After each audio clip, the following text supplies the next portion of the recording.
Okay, so the final part of assignment 2, part 1, was adding hatching and also how to print from module space.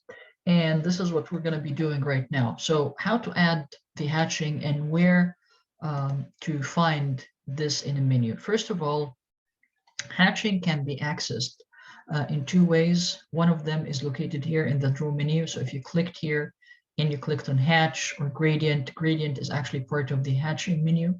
So this is one way to access it. Also, if you type hatch in the command line and click enter, this is where the hatching menu is going to be displayed. Now, one of the things that we have here is we have a pattern and we have something else called gradient. The gradient part, we're going to talk more about it when we try to hatch or apply some hatching to the elevation. We're not in the elevation part yet. The elevation part is assignment 2 part 2. So we're gonna just explain how to do the for now the pattern for let's say the walls. We're also going to examine if we can do it here for the floor. But the only thing that we need to understand here is that we have a set of patterns that are very limited. Okay, even they are grouped with gradient, so we can use gradient if we want to. We can use a solid color. There's something called user defined, which is a little bit advanced, and it just creates a hatch pattern from the line type that we're selecting, but it's still not that much let's say sophisticated in terms of the result. But for our sake, because you have a hatching part that is going to be graded, we need to know how to do this type of pattern. So say, for example, that I have the hatching pattern for the walls, and how can I find it? First of all, this actually, if I close the hatch creation, if I highlight this, you're going to see that you need to create a layer. I'm going to go to home. This layer is ifinish_pat, and the ifinish_pat or ifinish pattern, it's here, I think. Let me see. Okay, it's actually, let me go just make sure that they're all displayed. It's one that is red, and the line weight is 0.13, and you're going to find it in your sheet. So the ifinish_pat is red, continuous line, and the line weight is 0.13, and this is where the hatching is going to go on. Now, this type of hatching is easy to be done because hatching isn't anything required except to have closed boundaries. So any part that is closed, you can apply hatching to, provided that there is closure or there is actually a contained space by edges. Now, what I did here, as you can see, is that I'm just going to click on delete on that, and I'm going to click hatch again, enter. And then I chose pattern, and then I'm going to click here, the drop-down menu, and I selected this one, because we don't have a lot, for example, for concrete or for gypsum board, we don't have that much of selection. So for now, this one, which is the diagonal hatching, is represented here. So I'm just going to click on that one. And then after that, I'm going to go to choose the scale. Now, the scale is not really going to be showing anything except after I apply the pattern or the hatching. And it's asking me to pick an internal point. So I want to make sure that all of my walls are closed, and then I'm going to click inside. Once I click inside, and then I'm going to click here again, and then I'm going to click here again. Now, once I click inside, as you can see, if I have a very big scale, this is the scale of the pattern. It's usually set at 1, and click enter. It's going to be very condensed. Or let's say that it's 5 and enter. Now that's not bad actually, and because the lines are, you know, almost as if they are filling that. And I click escape on my keyboard. Now, whenever that I want to do edits, all I have to do is just click here, all right, and make sure that once you click here, you're back to the hatch editor, all right? So once you click on the hatching, you're back on that hatch editor. Now, we can definitely change a lot of things. We can change the transparency of this. So for example, if the transparency is set at 0, so this is going to be looking as solid as this. And then again, if I click again on it, so the hatch editor is going to come up. If I make this as 10 in the transparency and click enter, I'm going to see that this is, you know, just showing the underneath display of the model view that we have.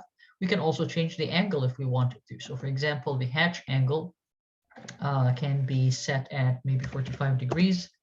And if we do that, because it's already angled, you can see that it shifted to become exactly 0 degrees. So if I click again, and then I'm going to put 0 and enter, this is how it's going to look like. The idea is we can have also the pattern itself can be colored, but since we're going to add it to a different layer, then it's going to take the color from that layer. Okay.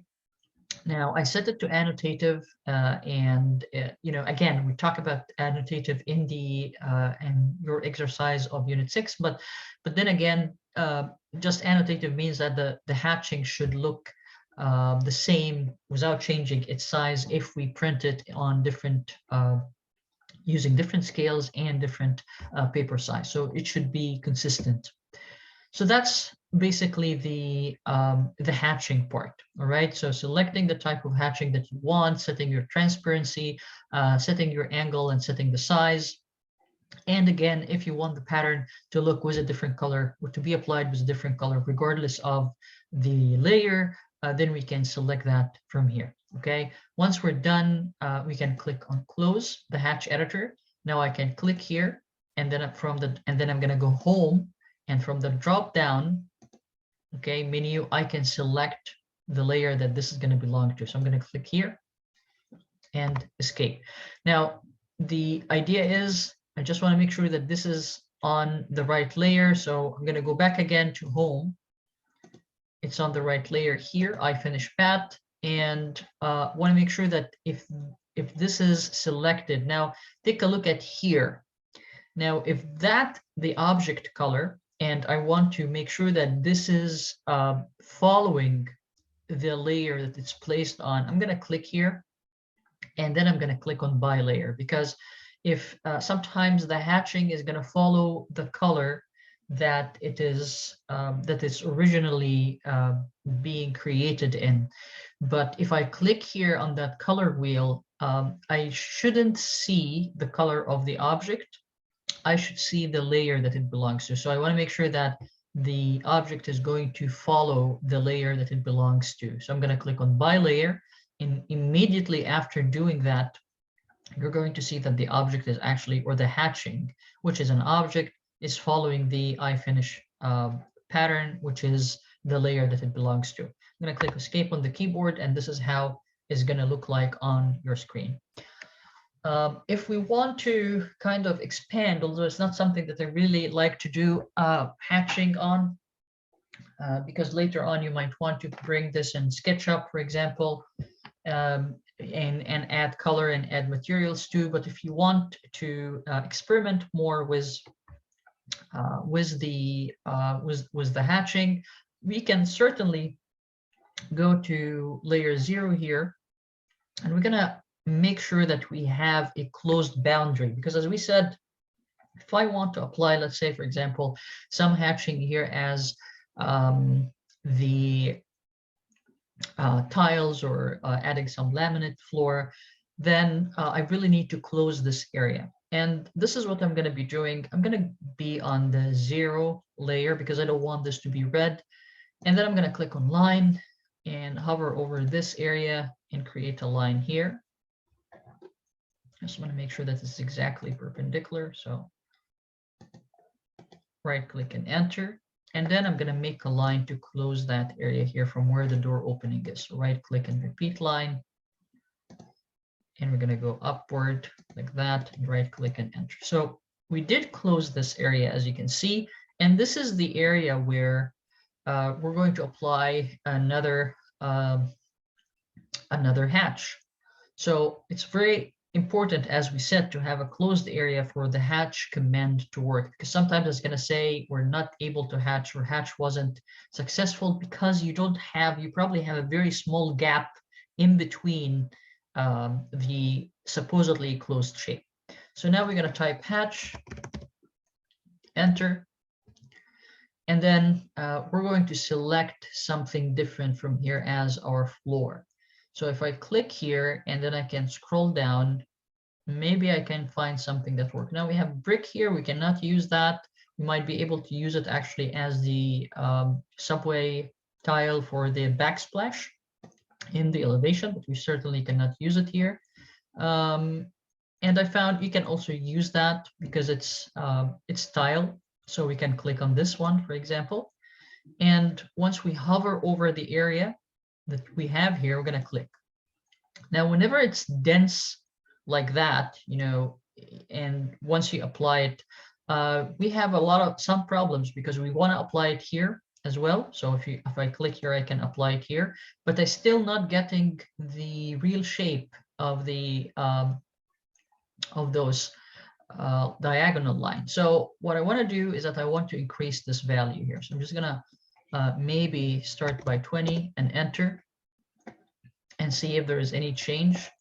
Now if there is no change, I'm gonna type. Now you're probably gonna get, your computer is gonna get heavy at a certain point because of that, because of how hatching will slow your computer. And I'm just going to make this 0 for now, as I need to see how this is gonna look like. And again, I might keep increasing this, okay, as much as possible to see how this is going to look like. It's starting to come up well. So the values that I'm putting are very high indeed, but they are the values that are enabling me to see how this is looking like, or how big I want this to be. So I'm just going to increase this again, and then keep doing that unless I achieve a satisfactory result. Now this is maybe at 800. Okay, that is good, and it's looking good, so that's fine. And if this is a result that you're looking for, then that's fine. You can definitely keep upping this. So maybe I want this to be 900 or bigger. Okay, something like this.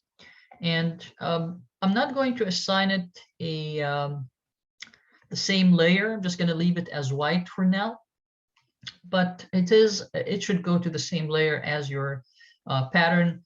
And once you click on close hatch creation, you're back to the screen. Sometimes, we don't really like the fact that hatching is overlapping some objects. But for now, since the door is here, it should be actually sent to back as we can see here. So you can even see that I added a small breakfast area here with 2 chairs. And the good thing about the hatching is that it can actually detect the place or where you want them to be placed. Now, a command that might help you to to select the lines that contain the hatching is called region. All right, so just in case, for example, if you have something like this,